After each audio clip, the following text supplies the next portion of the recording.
نحمده نحمده ونصلي ونسلم على رسوله الكريم اما بعد فاعوذ بالله من الشیطان الرجیم بسم اللہ الرحمن الرحیم الذين لا يؤتون الزكاة وهم بالآخرة هم كافرون صدق اللہ مولانا العظیم وبلغنا رسوله النبی الکریم الامین الرؤوف الرحیم ونحن على ذلك لمن الشاہدین والشاکرین والحمد للہ رب العالمین۔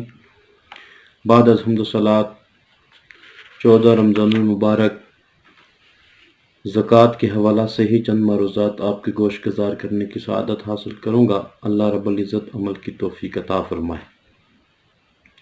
اس سے پہلے ہم نے زکوٰۃ کی حکمت اور جو زکوٰۃ ادا نہیں کرتے ان کے لیے اللہ رب العزت نے کیا وعیدیں سنائیں وہ آپ سب نے سماعت فرمائیں۔ مقاصد زکوٰۃ پہلے بھی میں نے ذکر کیا تھا،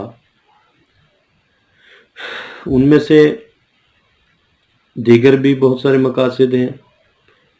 غربت کا خاتمہ، گردش دولت، بے روزگاری کا علاج، جرائم کا خاتمہ، ظلم و استحصال کا خاتمہ، قومی تجارت میں اضافہ، گداگری کا انسداد، ارتکاز دولت کا حل، طبقاتی کشمکش کا خاتمہ کرنا اور ذخیرہ اندوزی سے بچنا، یہ زکوٰۃ کے مقاصد میں یہ بھی شامل ہے۔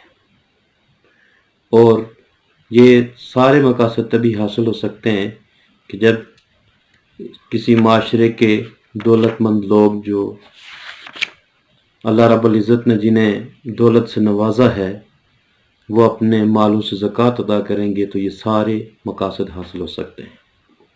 زکوٰۃ کے فرض ہونے کی، واجب ہونے کی شرائط کیا ہیں؟ سب سے پہلے مسلمان ہونا۔ مسلمان ہوگا تو اس پر زکوٰۃ فرض ہے۔ عاقل و بالغ ہونا، آزاد ہونا، اور جو مال جس کا وہ مالک ہے اس پر قابض ہونا، اور مال کا نصاب کے برابر ہونا، اور اس مال پر جو نصاب کی مقدار تک پہنچ چکا 1 سال گزر جائے، ہولان ہول جسے کہتے ہیں، تب جا کر اس مال پر زکوٰۃ واجب ہوتی ہے۔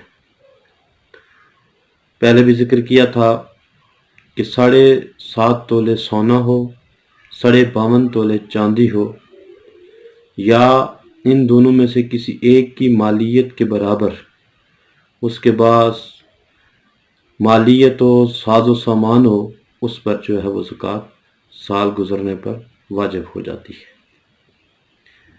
وہ اشیاء جن پر زکوٰۃ واجب نہیں ہوتی، کسی کا اپنا ذاتی گھر ہے جس میں وہ رہائش پذیر ہے، اس کے اوپر زکوٰۃ واجب نہیں ہوتی۔ ہاں اگر وہ کاروبار کرتا ہے، اس کے 2-3 مکان ہیں، تو پھر جو رہائش جس میں اختیار کی ہے اس کے علاوہ باقی جو مکان ہیں ان کی مالیت پر 2.5% کے اعتبار سے اس پر زکوٰۃ واجب ہوگی۔ گرمی سردی کے کپڑے ہیں ضرورت کے، ان پر زکوٰۃ واجب نہیں۔ گھریلو استعمال کے برتن ہیں، ان پر زکوٰۃ واجب نہیں ہے۔ اسی طرح اپنی سواری کے لیے کوئی جانور یا گاڑی رکھی ہوئی ہے، اس پر زکوٰۃ واجب نہیں۔ آلات حرب، جنگ کا ساز و سامان ہے، اس پر بھی زکوٰۃ واجب نہیں ہے۔ کوئی شخص جس پیشے سے منسلک ہے، اس پیشے کے اوزار اس کے پاس ہیں، ان پر زکوٰۃ واجب نہیں ہوگی۔ کسی کے پاس اپنے مطالعہ کے لیے کتب ہیں، کاروبار کے لیے نہیں ہے، لائبریری ہے تو اس پر زکوٰۃ واجب نہیں۔ کھانے کے لیے جو اس کی ضرورت ہے، وہ غلہ اگر اس کے پاس ہے تو اس پر زکوٰۃ واجب نہیں ہوتی۔ اپنے گھر کی سجاوٹ کے لیے، تزئین و آرائش کے لیے اگر کوئی سامان اس کے پاس ہے تو اس پر بھی زکوٰۃ واجب نہیں ہوتی۔ اور پھر مصارف زکوٰۃ کیا ہے؟ وہ کون سے لوگ ہیں کہ جن پر زکوٰۃ خرچ کی جائے گی، جنہیں زکوٰۃ دی جائے گی؟ اللہ تعالیٰ نے قرآن مجید فرقان حمید میں اس کی وضاحت فرمائی۔ انما الصدقات للفقراء والمساکین والعاملین علیہا والمؤلفۃ قلوبہم وفی الرقاب والغارمین وفی سبیل اللہ۔ بڑا تفصیل سے جو مصارف زکوٰۃ ہیں اللہ رب العزت نے قرآن میں بیان فرمائے۔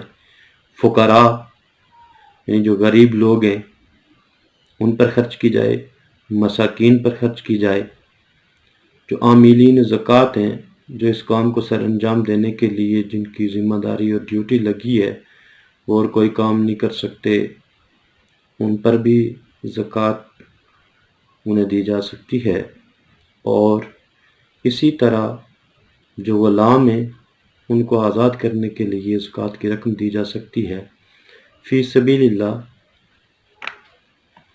اللہ کے راستے میں جو شخص ہے، خواہ وہ طالب علم ہے جو دین کا علم حاصل کر رہا ہے، اس پر بھی زکوٰۃ جو ہے وہ خرچ کی جا سکتی ہے۔ اسی طرح کوئی مسافر ہے، اس سفر میں اس کے پاس مال ختم ہو گیا، زاد راہ ختم ہو گیا اور اس کے پاس اور کوئی چارہ کار نہیں ہے، تو اسے زکوٰۃ دی جا سکتی ہے اگرچہ وہ حقیقت میں امیر ہو۔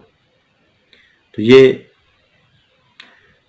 زکوٰۃ جس طرح پہلے حکمت بیان کی، اسی طرح اس کی مذہبی اہمیت بھی ہے کہ اللہ کی رضا کا حصول ہے، تزکیہ نفس ہے کہ اس کے ساتھ انسان کا باطن پاک ہوتا ہے۔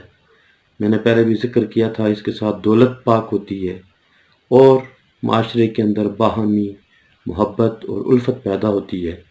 یہ ساری زکوٰۃ کے یہ بھی مقاصد میں آتا ہے۔ اللہ رب العزت صاحب ثروت لوگوں کو اپنے مال سے زکوٰۃ نکالنے کی توفیق عطا فرمائے۔ وما علیہ